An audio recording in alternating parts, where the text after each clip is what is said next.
Sveiki visi ir sveiki atvykę į mūsų Majas webinarą. Šiandieną parodysime jums V-Ray 5 ir su jumis sveikinasi Imantas iš Studio Kibitz. Tikriausiai teko girdėti, kad pastaruoju metu vis dažniau išeina V-Ray 5 ant vis skirtingų platformų ir tai labai gera naujiena yra iš House Group. Ir esmė yra tokia, kad kažkaip jie labai pakeitė politiką ir nuo šiol gavos taip, kad kaip pavyzdys, kai pasirodė V-Ray Next for FreeDS Max, labai lygiai tarpai buvo tol, kol pasirodė Next ant Majos, ant SketchUpo, ant Houdini ir ant kitų platformų. Šiemet politika labai keičiasi ir panašu, kad per šiemet sulauksime ant visų pagrindinių platformų V-Ray 5. Vasarą pasirodė ir mes pristatėme taip pat kartu su House Group V-Ray 5 for FreeDS Max. Po to sekė Maja ir dabar yra beta versija SketchUpui, Houdiniui, Cinemaui ir panašu, kad iki metų galo jie turėtų ir išeiti. Tai labai gera naujiena. O ką tai reiškia mums specialistam? Specialistam reiškia tai, kad patogiau bus dirbti. Negana to, kad V-Ray 5 šiaip atsinešė daug įvairių naujų funkcijų. Bet gaunasi, kad mes tas senas medžiagas ir visą kitą galime tarpusavyje dalintis. Tai reiškia, jeigu aš sukūriau kažką su V-Ray for FreeDS Max, aš tą patį galiu darbą tęsti Majoj ir atvirkščiai. Tai va, tai šiandien kalba suksis apie V-Ray for Maya. Nėra gal pats populiariausias produktas Lietuvoje, tikrai. Kiek dirbame su užsieniu, tai ten kur kas daugiau naudoja V-Ray for Maya. Lietuvoje toli gražu ne visos studijos tą naudoja, bet gretos auga ir gal su V-Ray 5 tos gretos dar padidės. Tai pradėkime nuo pat pradžių. Negana to, kad V-Ray 5 yra greitesnis, stabilesnis ir kur kas paprastesnis naudojimui, jisai dar šiaip įkūrė visokių labai įdomių ir gerų dalykų. Tai pradėkime nuo to, kad V-Ray 5 pagaliau gali normaliai renderinti ir su GPU. Čia buvo didžiulė problema, kad kai renderinam V-Ray su procesorium, viskas gerai, įsijungiam GPU, turim papildomų labai daug niuansų. Tai gamintojas labai daug pastangų įdėjo, kad kuo mažiau būtų tų niuansų ir panašu, kad jų kaip ir nebeliko. Ir jeigu nueitume dabar prie render settingso prie V-Ray'os, pastebėkite prie engine'o, kad turime V-Ray ir V-Ray GPU. Ir čia jau galima naudoti visas RTX technologijas ir visą kitą, kas yra labai labai neblogai.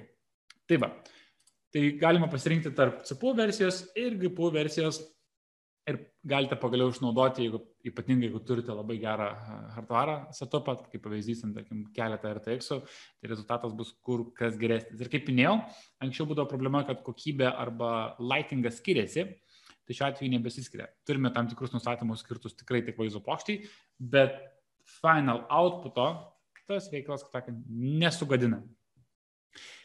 Kitas labai svarbus dalykas, pagaliau atnaujino jie tą V-Ray frame bufferį, kuris buvo labai jau outdated.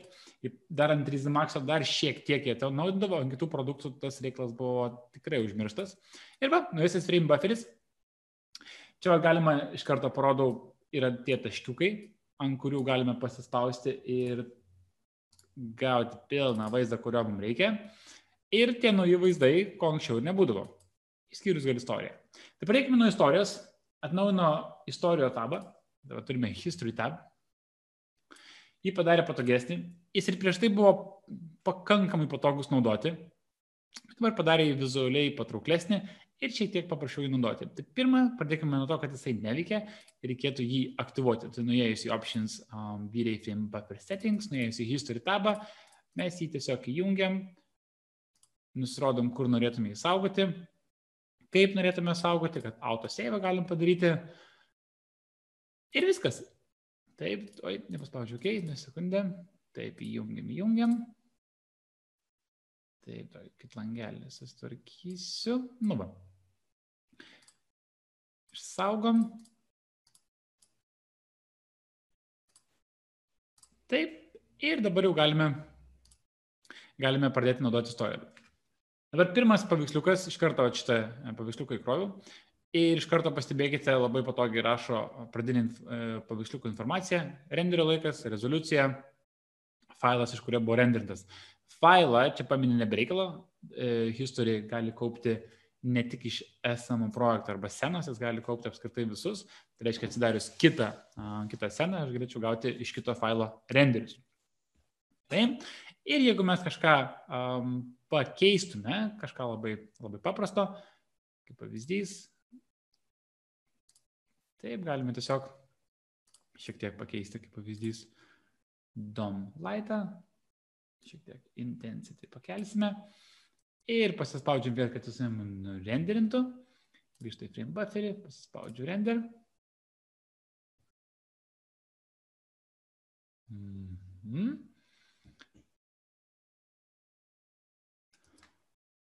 Kol kas nelauksiu, kad nurenderintų, bet pastebėkite, kad aš galiu dabar palyginti paveiksliukus, įsijungiu A ir B funkciją ir tiesiog užtenka užvesti ir aš pasirinku, kad galiu palyginti naują versiją prieš tai buvusią versiją. Ir labai patogiai, bet kada galiu sukeisti ir ypatingai, jeigu turite daugiau paveiksliukų, atitinkamai tą reikalą galime ir sukeisti. Žiauriai patogu, paprasta. Bet tiesa, čia dabar yra dalinimas iš viršaus į apačią, tai šiuo atveju turime vertikalų dalinimą. Jeigu paspausime ir palaikytume, mes galėtume pasirinkti ir horizontalų palyginimą. Taip, grįžtam prie vertikalaus. Atnaujinta istorija, labai patogu palyginti, kas buvo prieš tai padaryta ir palyginti variantą A prieš variantą B. Kitos kelios labai paprastos funkcijos. Iš karto čia mes renderinam su CPU, čia mes renderinam realiu laiku. Ne? Tai čia GPU, čia CPU galime pasimėginti, pasirenderinti.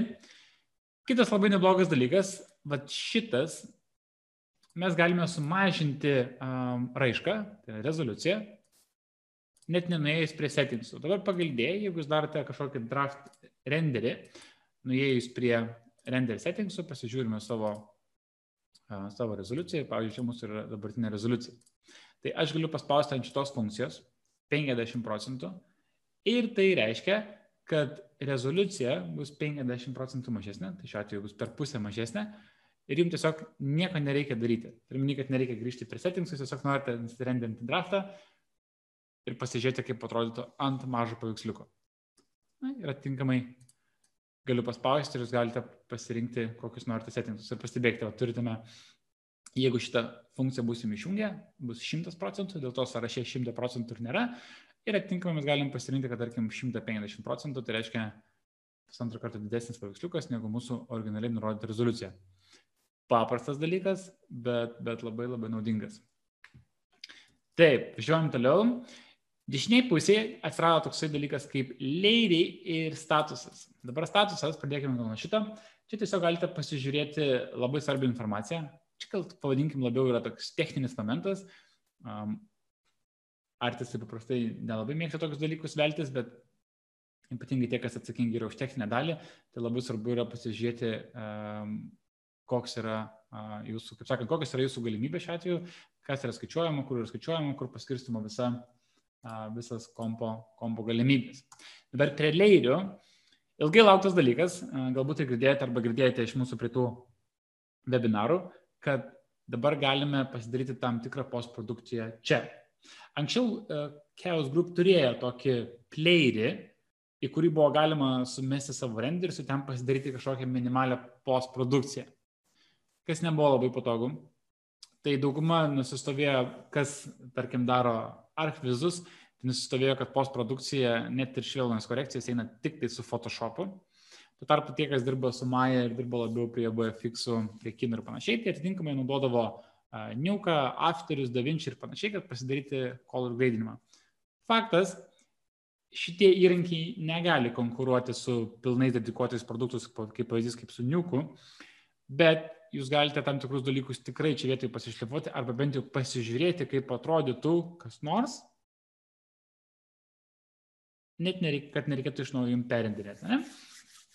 Tai prie šito reikalo neužilgo grįžime, prie tų sluoksnių tiesiog kol kas norėjau pristatyti, kad tokie yra. Taip, važiuojam toliau. Labai svarbus dalykas, kas atsirado, tai Chaos Groupo politika pasikeitė į tą pusę, kad jie vis labiau nori atkreipti dėmesį naujų vartotojų ir vartotojų, kurie labiau fokusuojasi iš meninės pusės ir kad kuo mažiau reikėtų techninių momentų. Dabar esmė yra tokia, kad vyrėjais tikrai pačioj pradžioj iki tam tikrų versijų buvo labai techniškai sudėtingas produktas. Ir jį vis nori padaryti, kad kuo paprasčiau būtų naudoti. Tai va, dabar tą ir turime. Dabar paimkime kaip pavyzdys medžiagas. Kai mes susikūrėme medžiagas, tai įsijungsime Hypershade'ą. Taip, įsijungiam Hypershade'ą, susikursime kokią virėjų medžiagą, susikurkime naują tabą. Čia galime šiek tiek pasikreisti. Taip, pasiėmėm naują tabą. Susikursime vyriai materialsą. Paprastas tuščias vyriai materialsas ir mes jį galim kažkur prie to pačio ir panaudoti. Taip, mes kaip pavyzdys galėsim jį uždėti, nežinau, kokias gal ant rėmo uždėsiu, po to pažiūrėsim, kur galim dar panaudoti. Dabar vyriai materialsas, kaip ir matom dešiniai pusiai, yra jo visi nustatymai. Taip, tiek čia aš turiu vyriai nustatymus. Ir čia atsirado tas geras momentas, kad prie vyriai materialsų atsirado presets. Spaudusiam presets, mes turime skirtingas kategorijas ir tai nereiškia, kad jums nereikės medžiagos kurti, medžiagą vis tiek reikės sukurti, bet esmė yra, kad šitos pradinės savybės medžiagos duosim labai gerą atskaitos tašką, pradinę atskaitos tašką. Na ir kaip pavyzdys, pavyzdžiui, mums reikia metalo ir chromo. Ir aš prašau, kad jį panaudotų. Negana to, dabar mes turime kol kas chromo presetą, labai neblogą beje. Pastebėkite čia prie Material Viewerio, kad mes galim pasirinkti, kokį render engine jisai naudoja ir kokią objektą, kokį 3D objektą jis naudoja šitiem reikalam. Tai jeigu pasispaudžiu pagal nutilėjimą, jeigu maišau jis naudoja hardware, tai nenustebkite, kad jūs gaunate neteisingą rezultatą, nes tiesiog skaičiuoja ne vyriai, o mums reikia skaičiuoti vyriai. Okay. Grįžtam prie vyriai, tai dabar matau tą, ką reikia matyti, atitinkamai galiu pasikeisti kokią medžiagą, pavyzdžiui, galiu pasimti, kad čia yra tiesiog paprasčiausias planas, sfera, arba tinukas ir panašiai. Tai dabar presets, vėl galiu pasikeisti, pavyzdžiui, pasikeičiam į keramiką, dabar turime keramikos medžiagą. Tai mums davė labai neblogas pradinės savybės, nuo kurių mes galime ir atsispirti. Beje, šitą irgi ant 5 virėjaus, šitą algoritmą irgi atnaujino, kad kuo greičiau mes gautume geresnį vaizdą. Tai tas irgi labai padeda kuriant medžiagą, ko mums nereikia kas kart iš naujo renderinti sceną. Gerai, važiuojam toliau. Atsirado dar kelias savybės. Atsirado Code and Sheen. Šitos dvi savybės labai palengvino medžiagų kūrimo procesą. Gal pradėkime nuo Sheen. Tai Sheen yra skirtas sukurti tokius kaip mažus plaukelius, kad parodyti, kad medžiaga yra tikrai medžiaga. Anksčiau reikėdavo kurti visokius blend materialsus, įvairių sluoksnius tarpusavį sujungti ir kažką panašaus gali gauti. Tai visą tą procesą jie panaikino ir jie tiesiog įdėjo funkciją, kuri leidžia pakankamai paprastai sukurti medžiagą, kuri tikrai atrodo kaip medžiaga. Pavyzdžiui, pasirinkime iš presets. Pasirinkime, pavyzdžiui, kad ir pasirinkime violetą, spaudžiu replace, pasirinkime kažkokią kitokią, pavyzdžiui, cloth pasiėm kaip 3D objektą. Taip, kažkas jau matosi, dar truputuką pasišviesinsim vaizdą, mes čia truputį pakelsime exposure, kaip geriau matytųsi mums, gal dar truputuką. Ir dabar jau, kai pasirinkau medžiagą, iš karto jau nuėjęs prie Sheen, aš jau tam tikrus nustatymus jau randu. Tai tie Sheen nustatymai atėjo iš preseto, iš mūsų pasirinkto template'o. Dabar yra Sheen Color, Amount ir Sheen Glossiness. Tai Sheen Color, kokią spalvą tie maži pūkeliai jums suteikia. Tai čia toks kaip šviesa su medžiaga koreliuoja ir kaip pavyzdys pastebėkite, jeigu paimčiau kažkokią kontrastingą kitokią spalvą, gal paimkime kažką link geltonos spalvos. Taip. Ir dabar jau pabiškai atsiranda tos medžiagos žvilgesio ir jisai yra visai kitoks, negu naudojame, kaip pavyzdys, mediniam plastikiniam objektam ir panašiai. Dabar amount, kiek stipriai mes norime to blizgesio matyti. Pastebėkite visiškai be medžiaga, kaip atrodo. Ir dabar šiek tiek suteiksime medžiagai žvilgesio. Dar gal šiek tiek. Nu va, jau kampai atsiranda, čia atsiranda ir tas žvilgesys yra tikrai kokybiškas. Dabar Sheen Glossiness, jeigu pastebėtume čia, kiek stipriai mes norime tos sluoksnį išplėsti. Jeigu Sheen Glossiness padaryčiau visiškai vienetą, tai beveik nesimatytų, o jeigu vos pamažinsiu, tai pradės atsirasti po truputį ant kampų. Ir jeigu aš dabar mažinu, nu va, ir dabar jau tokio žvilgesio turim. Tai reiškia, kiek to žvilgesio, to ploto mes norime turėti. Nu va, ir pavyzdžiui, taip padinam. Dabar amount, pastebėkite, kad galime jį padaryti labai stipriai. Ta papildomą, pavadinkime, pūkelių sluoksnį. Tai va, pažaidžiu su to nustatymu, dar ypatingai, jeigu kažkokios spalvos, tarkim, paimkime kontrastingos, amountą sumažinam, šitą sumažinam. Gal plačiau ir taip. Nu va, ir mes turime papildomą žvilgesį, galime irgi įvesti šiek tiek tokios spalvos. Turime labai gražų papildomą žvilgesį. Tai va, tai už tą reikalą atsakingas yra Sheen. Kitas dalykas, coat. Čia pavadinkim toksai lako sluoksnis ant medžiagos, kur taip pat kuriamas pakankamai sudėtingai. Jeigu dabar nueitume prie settings ir pasimkime, pavyzdžiui, tai galim pasimti aliuminį, brushed, nežinau, čia geriausias variantas, dar pasižiūrim dar sekundę. Ne, šito ir taip labai blizga, tą sekundėlę, dar kažką įsirinksim kitokio.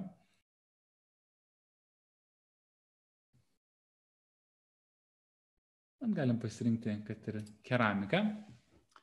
Grąžino exposure, kaip ir buvo, prie vieneto. Taip.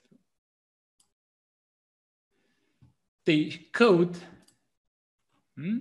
coat yra atsakingas už tai, kad uždėti papildomą sluoksnį. Gal mes pasirinkime dar šiek tiek spalvą kitokią, kad labiau kažkas matytųsi patogiau. Nu va, dabar coat atsakingas yra uždėti, kad papildomą sluoksnį.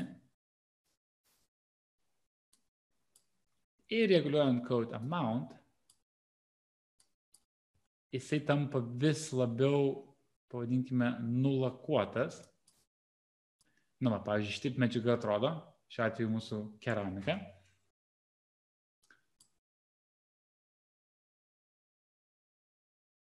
Ir papildomas sluoksnis, nes va čia netgi matosi, kaip gražiai sluoksniuojasi, papildomas sluoksnis atitinkamai ateina su coat. Tai čia ypatingai, pavyzdžiui, susikuria kažkokias ten ar grindis, arba paviršių, kuris pradžiai, tarkim senų plytų imitacija ir norite parodyti, kad tos plytos turėjo po to būti nulakuotos ir panašiai.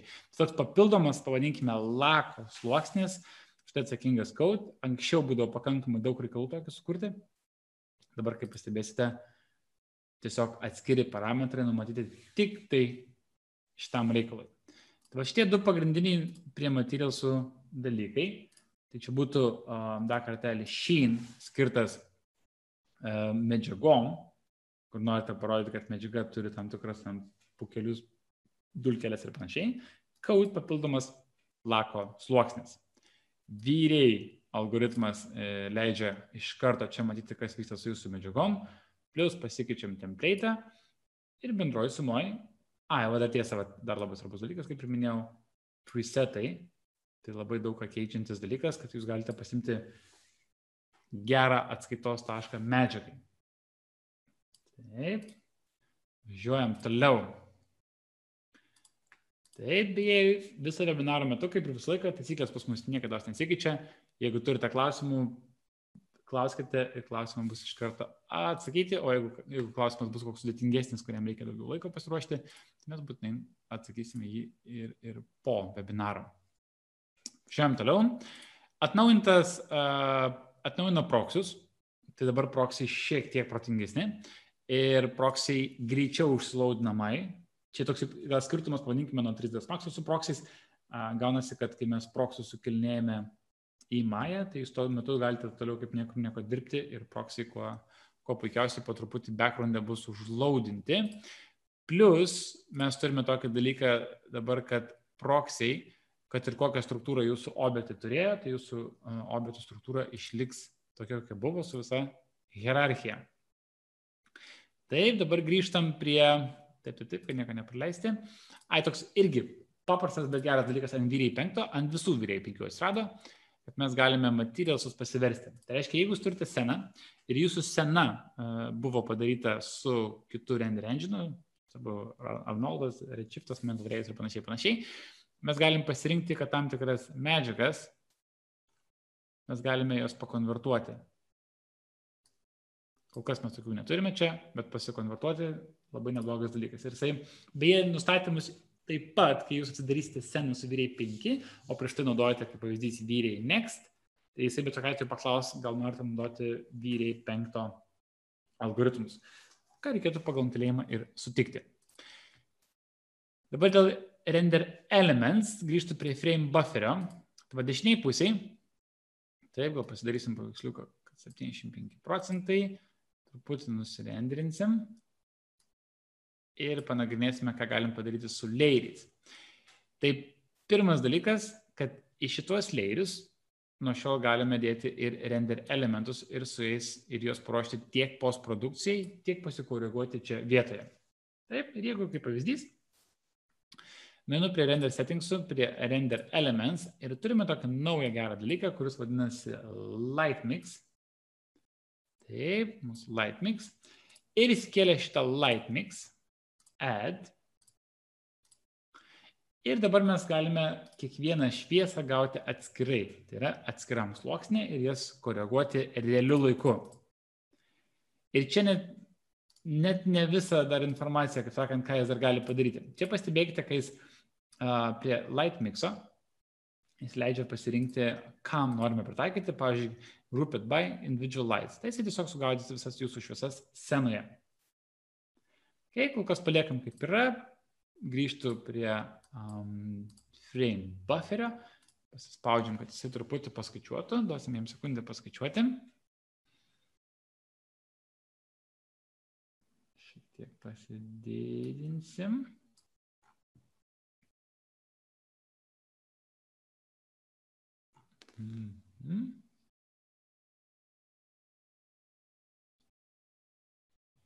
Dabar tie sluoksniai, dešiniai pusėje, pastebėkite, kad jie yra hierarchinė tvarka, čia rašo display corrections ir po jo pakliūna tam tikri įvairių sluoksniai. Tai va šitie keli sluoksniai yra pagal nutylėjimą, mes juos bet kada galime įjungti arba išjungti, arba jos galime tam tikrus, pavyzdžiui, pasinaikinau sluoksnį, paspaudęs dešinį ir delete, arba paspaudęs dešinį, new layer, aš galiu pasirinkti, kokį norėčiau įsidėti papildomą sluoksnį.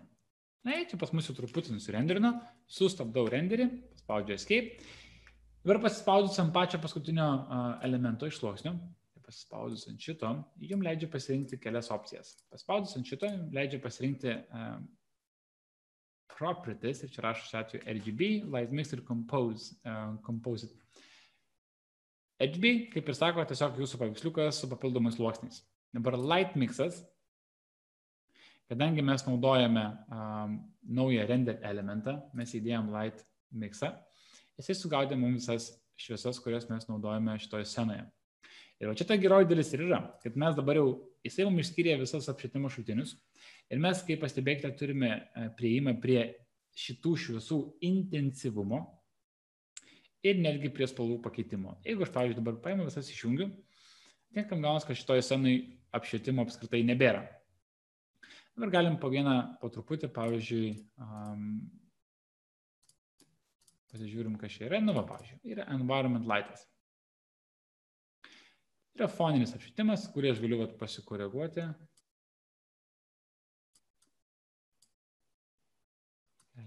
Keliam.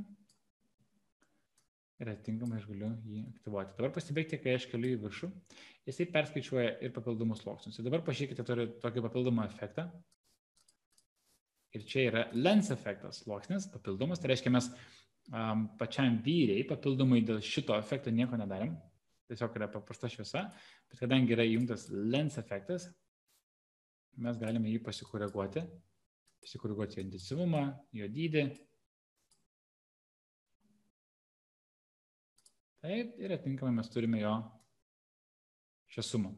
Tai čia mūsų yra environmentas. Turime dome lightą, tai kaip atrodo mūsų dome lightas, kiek jisai turi intensyvumo. Turime sun, jau dabar gaunasi, kad įjungiam ir saulę. Galim taip pat ją pasikoreguoti taip, kaip mums reikia. Ir turime front lightą, tai reiškia dabar viskas buvo, kad ir kas buvo naudota iš lauko pusės. Ir dabar atitinkamai mes jau galime jungti front lightą ir turime vidinį švietimą.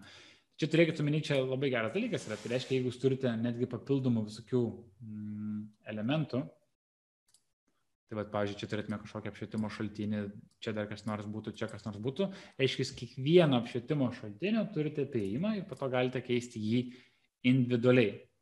Dabar gavosi, kad aš jos pasirinkau, ką naudoju, kokį apskritai apšvietimą naudoju. Pasidariau vėl all, matau, kaip jis atrodo, viskas man tinka. Ir čia galiu paprašyti, kad man tos sluoksnius sukeltų prie čia ir pasispaudžiu to compose. Ir dabar atitinkamai jisai man sudėjo sluoksnius, light mixo sluoksnius, kuriuos aš turiu priėjimo ir dabar turiu papildomai daugiau priėjimo. Ir aš dabar galiu keisti, kaip tos sluoksnis yra maišomas, kaip tos sluoksnis maišas su kitais sluoksniais. Ir atitinkamai aš galiu apskritai šviesą pasikoreguoti pagal save. Ir atitinkamai, kaip ir minėjau, pasikoreguojam šviesą, prisidam papildomų elementų. Mums dėl to iš naujo renderinti absoliučiai nieko nereikia. Ir atitinkamai galiu paprašyti papildomų sluoksnių. Pasispaudžiu dešinį, pasispaudžiu new layer ir, pavyzdžiui, mes dėsim saturation. Ir mes norime tiesiog su biškį saturaciją nuimti, kad jisai būtų, tarkim, toksai. Taip. Paprašom dar vieną, paprašom, pavyzdžiui, white balance. Norim susitvarkyti white balance, susitvarkom paveiksliuko temperatūrą. Taip. Ir atitinkamai, kaip pavyzdys, galim daryti curves ir galime šiek tiek pažaisti su linijom. Pavyzdžiui, kažkokį įsirenkat kanalą ir tą kanalą, tarkim, šiuo atveju master kanalą ir atitinkamai pažaisti su curves. Tam tikri dalykai, jie yra ir visur Photoshop'e, bet čia tikrai nemažai galite sutvarkyti. Atitinkamai iškyla klausimas, tai ar šiuo atveju yra Photoshop'as eliminuojamas iš darbo eigos arba kiti produktai, ypatingai, kadangi Maya naudojama labiau yra VFX-am, reklamom ir panašiai. Klausimas, ar jis eliminuoja kitus produktus, kaip After Effects, Nuke, DaVinci ir panašiai. Atsakymas būtų ne, jis neeliminuoja. Nereikėtų žiūrėti, kad kiekvienas įrankis turi būtinai pakeisti kažkokį prieš tai buvusį įrankį. Esmė yra, kad netgi jeigu jūs tų efektų nenaudotumėt iš, pavyzdžiui, curves, white balance, hue, saturation ir panašiai, šviesą sutvarkyti vis tiek gausis, kad greičiau čia. Tai jeigu jūs jau pripratėt ir jūsų darbo eiga, ko puikiausiai yra paruošta ant kitų produktų, daryti pilną postprodukciją ir viskas to tvarkoja, tai reiškia, jums tiesiog šitos dalies nereikia. Jūs tik naudosite viskas, kas susijęs su light mixu, reiškia, kad jūs šviesas turėsite galimybę pasikoreguoti čia. Ir jeigu jūs net čia nekoreguosite, jums vis tiek leidžia viską išeksportuoti. Tai reiškia, jūs galite pasiruošti tiesiog tvarkingai sluoksnius čia, susižymėti, kad čia bus atitinkami lightingai ir atitinkamai viską perkelsite į savo įprastinį softą ir galėsite tęsti darbus tenais. Tai kaip sakant, tai papildo darbo eigą ir toli gražu nemėgina pareplaisinti viens kito objekto. Plius turėkite omeny, čia netgi jeigu jūs ir iš naujo renderinsite, čia geras būdas yra tiesiog pasižaisti. Jūs pasimėginate ir, pavyzdžiui, nusirenderinate ir norite pažiūrėti, o gal atrodytų geriau šitaip, tai jūs galite su nustatymais pasižaisti ir po to atitinkamai iš naujo nusirenderinti, jeigu toks poreikis būtų. Taip, daugiau lankstumo, daugiau paprastumo ir aš manau, čia tam tikro atveju ir galima greičiau kur kas gauti. Dabar tie, kas yra labai pažengę vartotojai, bet taip labai pažengę ir darote labai deep postprodukciją, yra tokie papildomi sluoksniai, kad galite jūs su Light Selectu, jūs galite gauti kokį tik norite papildomą sluoksnį iš apšvietimo. Ir kaip pavyzdys, čia tokia mini skriptinimo kalba. Ir, pavyzdžiui, yra V-Ray Light Selectas. Šitą kartą noriu pabrėžti, yra labai advanced topikas, bet pažengusiam vartotojams labai naudingas. Tai yra V-Ray Light Select grupas ir jeigu mes jį, pavyzdžiui, dėsime šiek tiek apšvietimo, palinkinsim. Ir atitinkamai, kad šitas V-Ray Light Selectas, pastebėkite, kad jisai gali ištraukti kažką, ko jums reikia. Pavyzdžiui, jums reikia tik ištraukti tik indirect lightą. Taip. Kokius skaičiavimus mes norime. Jeigu jungiam Light Path Expressions, jeigu paspausčiau right click, čia iš karto rodo, ką mes norim skaičiuoti. Pavyzdžiui, starting symbol, tai mes, tarkim, kažką norim skaičiuoti iš kameros. Ir mums, pavyzdžiui, ką reikia skaičiuoti, kažkokį render elementą. Arba reikia tik specularą skaičiuoti tam tikro apšvietimo šaltinio. Tai reiškia, lankstumas čia gali būti iki begalybės. Kiekvieną elementą, pastebėkite, kiek čia galima ištraukti. Light elements, pavyzdžiui, to apšvietimo tik indirect lightą galite ištraukti, arba to apšvietimo tik tais indirect diffuse ištraukti. Ir atitinkamai čia gaunasi, kai sudeda viską kaip ir į vieną tokį skriptuką. Čia taip pat yra ir pavyzdžių, čia irgi yra Boolean operacijos. Taip, ar pavyzdžiui, papildomas, paimkime šitą, pavyzdžiui, indirect for object label. Arba indirect for all objects labeled but 1 and 2. Ir atitinkamai iš tos skriptų jisai žino, kaip ištraukti. Ir atitinkamai parodys visus skaičiavimus, ką jam reikia padaryti. Čia yra super advanced dalykas. Bet čia, kaip sakant, panaudojimas ant mažų projektų nelabai, bet ant didelių projektų gali jums išgelbėti ir gyvybę. Tai su V-Ray 5 atėjo tikrai daug pakeitimų. Dabar sumavus, ką mes gavome pagrindę su V-Ray, aš dar kartelį noriu prabėgti ir parodyti. Taip, tai pirmas dalykas, kad atnaujintas V-Ray frame bufferis. Tai V-Ray frame bufferis rado atnaujintą istoriją, plus papildomų sluoksnį, kur mes realiu laiku galime tam tikrus postprodukcijos elementus pasidaryti. Be to atsirado proxy. Taip, ir papildomai mes turime, kad galim pasikonvertuoti į V-Ray. Turime labai pažengę technologiją, kas susiję su apšvietimu, tai reiškia, mes galime ištraukti įvairius apšvietimo elementus. V-Ray materialsai, tai prie materialsų presetai, code sheet, labai svarbus elementai. Ir atitinkamai, kad mes galim preview savo materialsą pamatyti labai greitai. Dar truputį peršokau prie klausimą, matau kabą. Andrius klausia, ar V-Ray proxius galiu naudoti iš kitų V-Ray? Čia tikriausiai turite minėti iš kitų V-Ray, iš kitų, tarkim, V-Ray for FreeDS Max, Maya ir panašiai. Tai atsakymas būtų taip. Reiškia, proxiai, einam prie proxių, sekundėm, grįžtam, import proxy ir pastebėkite, kad jis tiesiog reikalauja V-Ray mesh. Tai reiškia, kad ir su kuo V-Ray meshas buvo padarytas, atitinkamai jisai bus tinkamas. Ar tai buvo V-Ray for SketchUp, ar netgi jeigu versija skiriasi, jums vis tiek tiks. Pavyzdžiui, jūs naudojate V-Ray Next for SketchUp, tai jums vis tiek tiks. Plus papildomą naujovę V-Ray 5, pastebėkite, kad yra ABC file formatas, tai yra Alembic file formatas, kuris taip pat leidžia naudoti kaip proxius. Labai svarbus momentas, turėkite omeny, kad filas ABC pastaruoju metu labai jisai naudojamas industrijai, nes jisai yra labai lengvas, paprasta jį eksportuoti, neužima daug vietos, tai, kaip sakant, tampa tam tikroje vietoje, tai yra industry standartas. Taip, dar vieną klausimą turime. Ar galiu naudoti savo senas? Galima. Esmė yra tokia, kad kai jūs persite iš V-Ray Nexto į V-Ray 5, jums automatiškai pasiūlys, kad tie algoritmai arba funkcijos, kurios pasikeitė, kad jums automatiškai jas pritaikytų ir jos būtų tinkamos naudoti. Tai atsakymas būtų taip, galima. Šiandien tiek. Kaip ir minėjau, V-Ray 5, kadangi plečia savo, kaip sakant, šeimos produktus, artimiausiu metu labai tikimės kartu su visų community, tikimės labai V-Ray for SketchUp. kadangi Lietuvoje labai stipriai interjero dizaineriai, architektai naudoja šitą produktą ant SketchUp'o, tai labai labai laukime šitą produktą ir mes. Artimiausiu metu, kai tik išeis, mes irgi pristatysime, kom vyriai 5 tapo geresnis ant SketchUp'o. Ir va, iš mano pusės šiandien tiek. Ačiū labai uždėmesį ir ką, kaip visą laiką, iki kito karto.